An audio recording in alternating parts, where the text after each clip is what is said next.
할렐루야. 따라합시다. 긍휼히 여기는 자가 됩시다.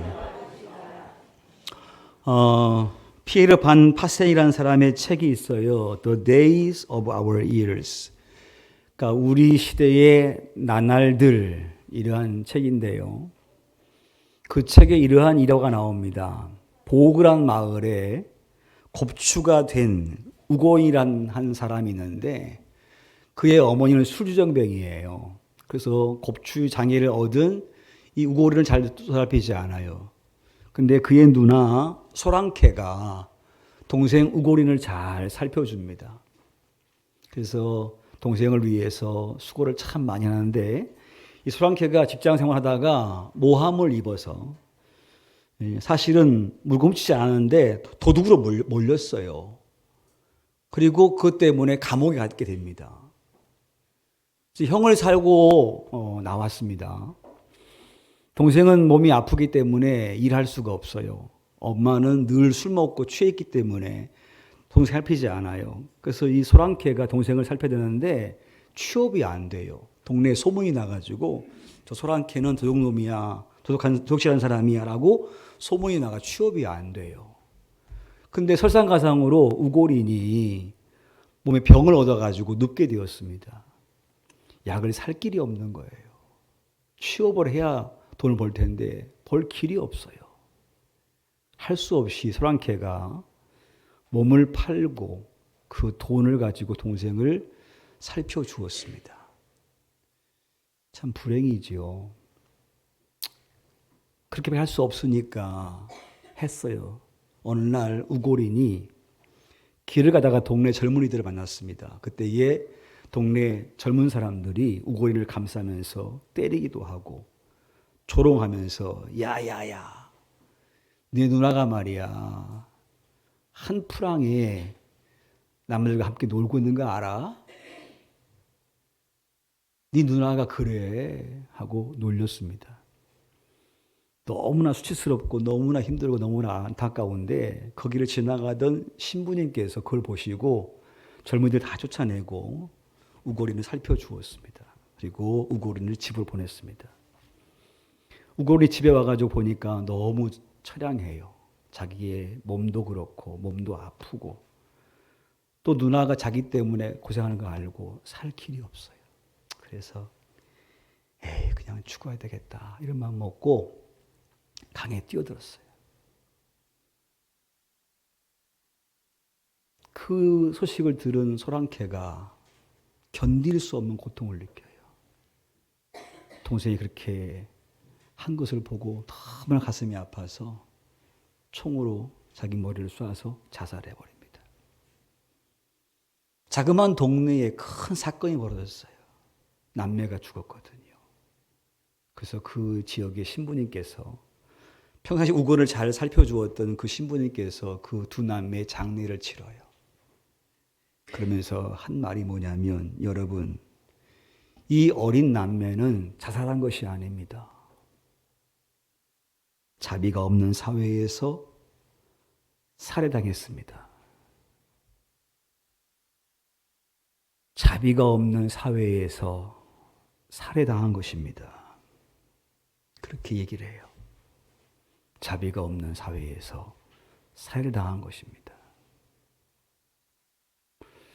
고별설교에서 신부님께서 그렇게 얘기합니다. 거기 모인 모든 동네 크리스찬들과 함께 장례 치르면서 우리가 언젠가 다 주 앞에 갈 것인데 훗날에 주님께서 나에게 이렇게 물으실 겁니다. 네 양이 어디 있느냐라고 물으시면 저는 그때 아무 말도 못할 것 같습니다. 또 한 번 물으시기를 네 양이 어디 있느냐라고 물으시면 역시 저는 말을 못할 것 같습니다. 세 번째 동일하게 네 양이 어디 있느냐 물으시면 그때에는 제가 부끄러워 무릅쓰고 이렇게 말할 겁니다. 그들은 양이 아니라 일이었습니다. 신부님의 자체이기도 하죠. 양인 줄 알았으나 일이었습니다. 그 불쌍한 아이들, 불쌍한 가족들을 살피지 못하고 비난하고 궁지로 몰아가는 그러한 동네에 많은 크리스찬들을 내가 지금 목회하고 있는데 주께서 그렇게 물으시면 그때 가서 내가 정말 부끄럽게 양인 줄 알았으나 일이었습니다 라고 고백할 겁니다. 그렇게 말했어요. 오늘 말씀 보니까요, 긍휼히 여기는 자는 복이 있다 그랬습니다.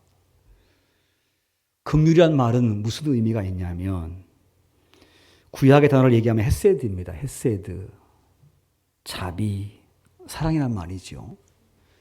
신약에서는 그것을 인자, 사랑, 불쌍히 여겨준다 이런 말이에요. 그러니까 긍휼이란 말은 뭐냐면 마땅히 죄를 지어서 징계받아 죽어야 할 사람이지만 그를 용서해서 다시 그를 믿음 안에 설 수 있도록 붙잡아 주는 것. 그게 긍휼이라는 거예요.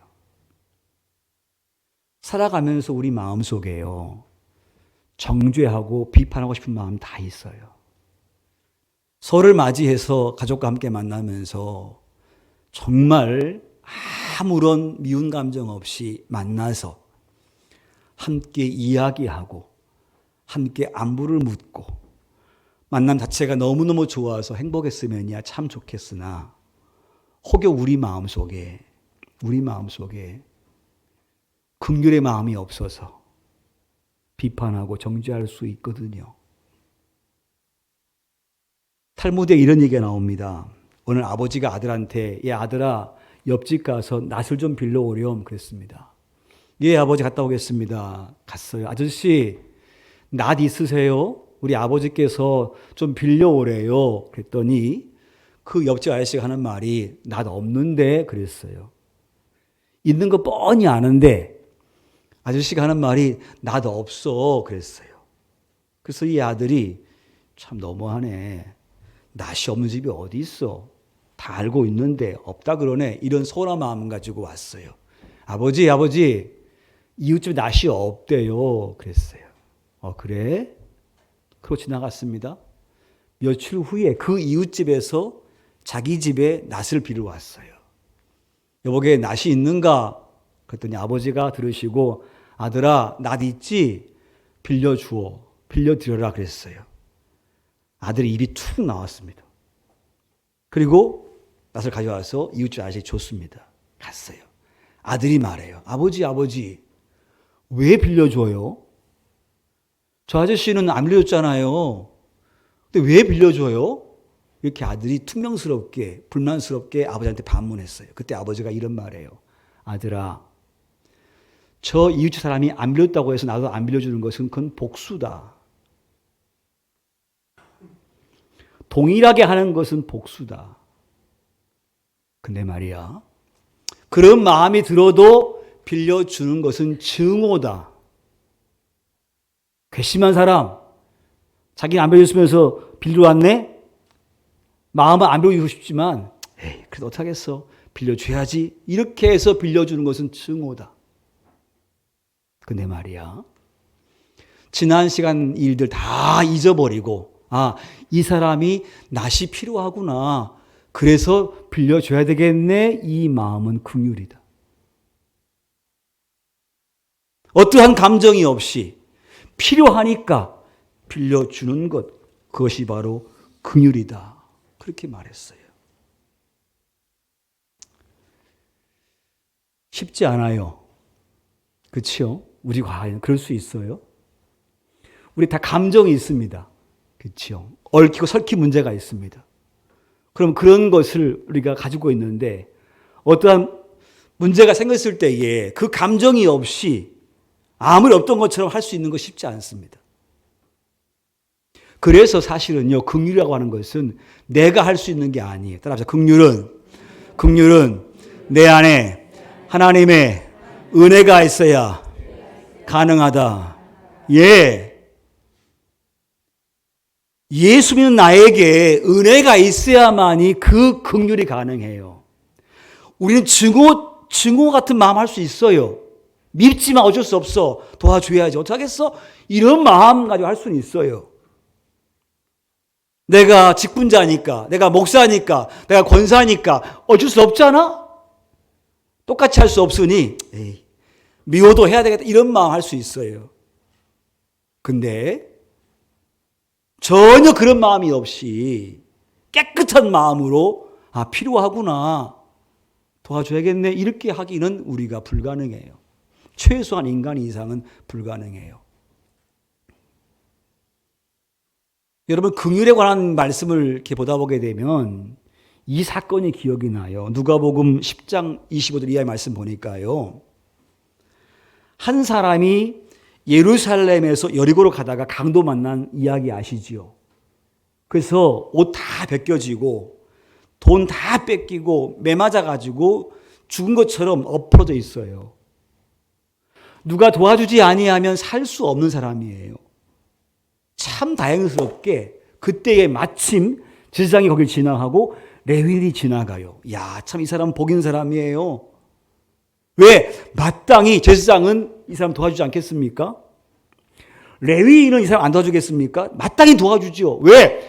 레위인이니까. 성전에서 하나님의 일을 하는 사람이니까. 여호와의 제사를 드리는 사람이니까 왜 안 도와주겠습니까? 그래서 이 사람 불행 중 다행으로 도움받을 수 있는데 안타깝게도 이 두 사람이 그냥 지나가 버려요. 이상하네요. 이렇게 신앙이 좋은 사람이면 도와줄 거 아닙니까? 근데 그냥 지나가 버립니다. 어떠한 이유인지 모르겠습니다만은. 근데 주님께서 그 이야기하면서 또 한 사람을 등장시켜요. 사마리아인이에요. 사마리아인. 유대인이 철저하게 무시하는 사람이에요. 사마리아인들은 유대인에게 철저하게 경멸당하는 사람이에요. 늘 피해를 입는 사람이에요. 그 비유 말씀 속에서 주께서 그 비유를 하시면서 무슨 얘기를 하고 싶었냐면, 야, 유대인 너희들의 신앙이 어떤 줄 알아? 이걸 고발하고 싶은 거예요. 제사장, 레위인 그냥 지나갔다고. 마땅히 어려움 당한 사람을 도와줘야 할 사람인데 누구는 안 해도 이 사람 분명히 할 사람들인데 그냥 지나갔다고. 위험에 처한 사람 뻔히 보면서 도와줘야 할 거 알면서 지나가는 사람이 너희들이야 라고 지금 주님께서 그 비유 가운데 고발하고 있는 거예요. 근데 그 비유 속에서 사마리아인이 지나가요. 이 사람은 절대 안 도와줄 사람이에요. 왜냐하면 스토리 속에서 강도 만난 사람은 유대인 가능성이 커요. 그래야만이 그 비유의 목적에 맞거든요. 그 당시에 여리고에 유대인이 많이 살고 있었습니다. 그러니까 이 사람이 예루살렘에서 일 보고 제사 드리고 자기 집으로 가던 중에 만난 거니까 유대인 가능성이 커요. 사마리아인은 이 유대인을 보고 사실은 그냥 지나갔어야 맞아요. 왜? 평상시에 이 유대인은 자기를 경멸했거든요. 개 취급했거든요. 무시했거든요. 심지어 사마리아인과 같이 식사를 하면은 부정을 입었다고 자기를 무시한 사람들 아닙니까? 유대인들이. 근데 이 사마리아인이 그 길을 지나가다가 이 사람을 보고 마렛에 내려서 응급처치를 해주고 그것도 안 되니까 그를 말에 싣고 주막으로 가서 밤새 간호해주고 그 다음에 떠나면서 주인에게 말하기를 돈을 주면서 주인장 이 사람 좀 잘 살펴주어. 내가 돈을 줄 테니까 잘 살펴주고 혹시 준 돈보다 더 많이 들면 내가 오는 길에 반드시 와서 그 값을 줄 거니까 좀 잘 살펴주어서 이 사람 좀 살려주어 라고 부탁했다는 거예요. 이게 긍휼이에요. 유대인은 사마리아인 무시했지만 이 사마리아인은요 전혀 그걸 따지지 않아요. 인종이 무엇인지 어떤 피해를 줬는지 관심 없어요.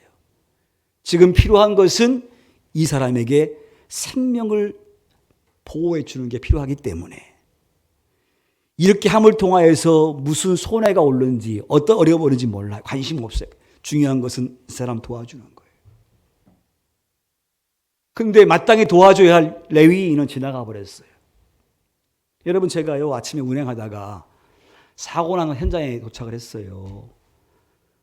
예배 시간 얼마 안 남았어. 9시 예배라고 치면 이제 5분 후 예배가 시작돼야 돼요. 좀 빨리 와서 예배를 인도해야 돼요. 근데 이 사람이 사고 나가지고 여기 기절해 있어요. 그 사람을 도와줘야 됩니까? 아니면 예배 때문에 교회 와야 됩니까? 제가 안 오면 예배가 못 드려져. 교우들이 왔다 그냥 갈 수도 있어. 그럼 나는 거기서 그를 도와줘야 됩니까? 예배당에 와서 예배를 인도해야 됩니까? 네? 당연하지 않습니까? 혹 예배를 못 드리나 할지라도 내가 안 도와주면 이 사람은 지금 죽으니까 급하게 응급처치를 한다든가 다 처리한 다음에 예배를 못 드려도 그렇게 하는 게 신앙 아니에요? 율법은 안식일을 지켜라 라고 했지만 율법은 죽은 사람 만지면 부정하니까 부정한 자 멀리 해라 라고 했지만 율법의 근본 정신은 사랑이니까 사실은 그걸 도와줘야 되는데 레위인은 유대인은 바빠서 혹시 부정한 것이 내게 옮을까 봐 아니면 제3의 피해를 혹시 볼지 몰라서 모른 척하고 지나가는 거예요. 근데 사마리아인은 가던 길 멈추고 자기의 돈을 투자하고 에너지를 투자해서 어려움 당한 사람을 살려주지 않습니까? 이게 긍휼이라는 거예요. 긍휼은 말입니다. 대상이 누구인가가 대해서 관심이 없어요. 대상이 누구인지. 그리고 두 번째로 내가 어떠한 스케줄에 있는지 관심 없어요. 내가 많은 계획들이 있다 할지라도 지금 필요한 것은 이 사람이 구제를 하는 것이고 도와주는 거예요. 그래서 내 스케줄 다 뒤로 해버리고 마땅히 도와주는 것이 긍휼이에요. 그리고 감정만이 아니라 마음만이 아니라 실제로 자기의 시간과 자기의 에너지와 물질을 들여서 어려운 사람을 도와주는 것, 그것이 긍휼이거든요. 예수님께서 그렇게 하셨습니다. 긍휼의 본을 우리에게 보여주셨습니다. 예를 들면 세리를 만났을 때에 세리와 함께 식사합니다. 삭개오야, 내가 오늘 너희 집에 유해야 되겠다. 많은 유대인들이 얘기해요. 어떻게 부정한 자를 저가 가까이 할 수 있느냐라고 욕합니다. 근데 주님은 삭개오의 집에서 그 밤을 유합니다. 간음증에 잡혔습니다. 그 여인은 반드시 죽여야 됩니다. 돌로 쳐 죽이는 것이 율법입니다. 예수님께서는 그 여인을 보고 이렇게 말해요. 나도 너를 정죄하지 아니한다. 가서 다시는 이러한 죄를 범치 말라 하십니다. 마땅히 죽어야 되지만 죽이지 않습니다. 그리고 그에게 다시 한번 기회를 주어서 그의 인생을 살게 합니다. 수가성 여인 친히 만나 주십니다. 사마리아인이고 유대인으로서 피해야 될 사람이지만 주님은 피하지 아니하고 그를 기다렸다가 그를 만납니다. 그리고 그 여인에게 하시는 말씀이 네가 임을 떠가봤자 또 목마를 거야. 또 오겠지. 근데 말이야, 내가 내게 주는 물을 마시면 영원히 목마르지 않아. 그 물은 보이는 물이 아니라 예수님을 의미하죠. 네가 예수님 마시면 네 마음의 가람이 다 사라져. 저와 여러분이 예수님을 먹게 되어지면 우리 마음속에 인생의 늘 갈급함들, 갈증들, 늘 마음속에 근심을 주는 모든 것이 다 해결되어질 줄 믿습니다. 그 여인에게 내가 주는 물을 마셔라. 내가 누군 줄 아느냐? 내가 그리스도야 라는 것을 가르쳐 주자 이 여인이 예수님 만나고 인생이 바뀌어 버려요. 주님은 친히 마땅히 무시당해야 되고 마땅히 경멸해야 될 사람을 경멸하지 아니하시고 그를 품어주시고 가까이 해주시고 그로 하여금 그 굴레에서부터 해방될 수 있도록 주님은 그 은혜를 베풀어 주셨어요. 동서남 바울교회 성도 여러분, 우리 마음속에 긍휼함이 늘 넘치기를 바랍니다. 긍휼함. 복수하려고 하지 마시고요. 또 어쩔 수 없이 하는 증오 말고 아무런 선입견이 없이 도움이 필요하니까 도와줘야지. 이 긍휼의 마음이 있기를 바랍니다. 할 수 있겠습니까? 네, 답이 안 나오는 게 맞아요. 다시 한번 제가 물을게요. 여러분, 긍휼할 수 있으시겠습니까? 할 수 있는 비결은 뭐냐면요. 인간 나는 절대 못합니다. 왜? 우리 마음속에는 비판하고 정죄하고 판단하고 자기 자만에 다 쌓여 있거든요. 그래서 자기보다 못한 사람에 대해서 비판하려고 합니다. 정죄하려고 합니다. 그리고 무시하려고 합니다. 이게 인간의 마음이에요. 근데 우리가 이것을 어떻게 할 수 있냐면 그것은 내가 은혜를 받아야만이, 은혜를 알아야만이 그것이 가능해요. 따라합시다. 긍휼하심은 내 안에 은혜가 발견돼야 한다. 아멘. 은혜가 없으면 절대 안 돼요. 이런 말씀 있지 않습니까? 누가복음 18장 말씀 보게 되면요. 1만 달란트 빚을 진 자가 왕한테 그 1만 달란트 빚을 탕감받아요. 1만 달란트란 그 단어의 의미는 뭐냐면 돈이 얼만가가 중요한 게 아니고 도저히 갚을 수 없는 빚을 의미해요. 평생 일해도 못 갚을 빚이에요. 100억 정도 될까요? 그 어마어마한 돈은 평생 벌어도 못 갚을 돈이에요.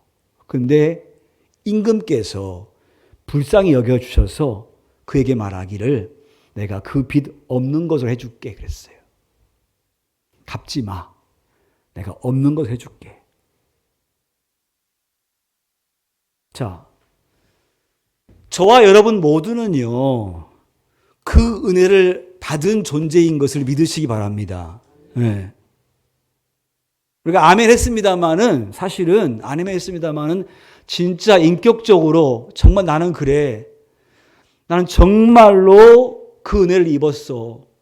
도저히 탕감받을 수 없는, 용서받지 못할 죄를 진 사람인데, 주님께서 나를 용서해 주었어. 라고 정말로 고백한 사람은 그 은혜가 얼마나 큰지를 알지요. 근데 대부분 잘 몰라요. 피상적으로만 알지 진짜 잘 몰라요. 그러니까 이 사람도 1만 달란트 탕감 받았어요. 근데 오던 길에 자기 친구 만났습니다. 그 친구는 자기한테 100데나리온을 빚졌습니다. 그러면 그 친구에게 빚을 받아야 돼요? 아니면 그냥 없는 걸로 해야 돼요? 그럴 수 있겠어요? 10억의 빚을 탕감받았어. 내게 1억의 빚을 졌습니다. 그럼 1억 없는 걸로 할 수 있겠어요? 아니, 그냥 한번 생각해 봐요. 진짜로. 그게 쉽겠냐고요. 남의 암보다 내 감기가 더 아프대요. 그 인간이에요. 다른 사람의 중병보다 내가 아픈 게 더 아프대요. 그 인간이라고요. 얼마나 악한지 몰라요. 우리가 생각 속에는 그럴 수 있다고 생각하지만 사실 마찬가지로 10억, 100억의 그 은혜를 입은 나로서 그 은혜가 진짜 뭔지를 모르면 1억이 아까운 거예요. 1억 있으면 얼마나 좋은데.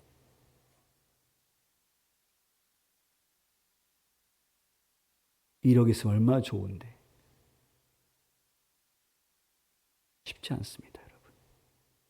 그러니까 이 사람도요, 오던 길에 자기 친구를 만났어요. 100데나리온, 100일 일하면 갚을 수 있는 돈이 얼마 안 돼요. 평생 해도 못 갚을 돈을 탕감하는데 100일 일하면 받을 수 있는 돈을 빚진 자에게 달라고 얘기하는 거예요. 줄게. 지금 못 갚지만 줄게 했는데 무슨 소리야 하고 그래 멱살 잡고 신고해버려요. 이 친구가 빚을 안 갚는다고. 은혜 모르면 절대 안 되는 거예요. 긍휼을 모르면 절대 안 되는 거예요. 우리 모두가 하나님의 은혜가 무엇인지를 깊이 아는 그러한 귀한 성도가 되기를 간절히 바랍니다. 교회의 관계 속에서, 성도 관계 속에서, 가족과의 관계 속에서, 직장의 동료와의 관계 속에서 우리 마음속에 보복 심리 있고요. 꼭 참고 증오하는 마음 가지고 잘 대하는 것도 있을 거예요. 그 마음은요, 내 안에 천국이 이루어지지 않아요. 근데 내가 긍휼을 베풀면 내 안에 천국은 이루어져요. 왜 그렇게 할 수 있냐면 나는 더 큰 은혜를 받은 사람인 걸 내가 알기 때문에. 알면 그게 가능해지거든요. 아무쪼록 여러분 삶 속에 긍휼함의 은혜가 있기를 간절히 바랍니다. 그래서 이런 마음 속에 올 한 해 이런 마음 속에 천국이 늘 경험되어지기를 간절히 바랍니다. 천국은 뭐냐? 천국은 마치 땅에 심겨진 하나님의 밀알과 같으니 그랬습니다. 천국은 마치 누룩과 같으니 그랬어요. 누룩. 둘 다 적은 양이고 작은 씨앗이에요. 그렇죠? 그 작은 씨앗이 심겨지니까 나무가 되고 풍성한 열매가 맺혀요.